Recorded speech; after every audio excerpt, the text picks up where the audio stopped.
കോഴിക്കോട് ജില്ലാ ജനറൽ ആശുപത്രിയിലെ cath lab പൂട്ടിയിട്ട് 8 മാസം പ്രവർത്തനം തടസ്സപ്പെട്ടത് കമ്പനികൾക്ക് കുടിശ്ശിക ലഭിക്കാതായതോടെ പ്രതിസന്ധിയിലായി തീരദേശവാസികൾ അടക്കമുള്ള സാധാരണക്കാർ.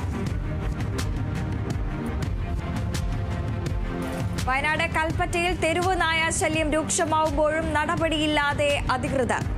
പ്രതിരോധ കുത്തിവയ്പ് നടത്തിയത് 637 തെരുവ് നായകൾക്ക് മാത്രം. ജില്ലയിൽ 6907 തെരുവ് നായകൾ ഉണ്ടെന്ന ഔദ്യോഗിക കണക്ക്. ആശങ്കയിലായി നാട്ടുകാരും വിദ്യാർത്ഥികളും.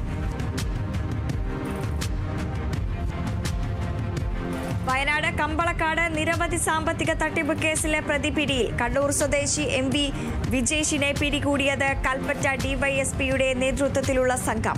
പ്രതി ജോലി വാഗ്ദാനം ചെയ്ത് പല തവണകളിലായി 1,88,900 രൂപ തട്ടിയിരുന്നുവെന്ന് കേസ്.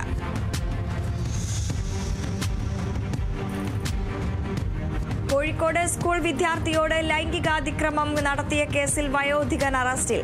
അറസ്റ്റിലായത് തിരുവണ്ണൂർ സ്വദേശി അബ്ദുൾ അസീസ്. കോടതിയിൽ ഹാജരാക്കിയ പ്രതിയെ റിമാൻഡ് ചെയ്തു.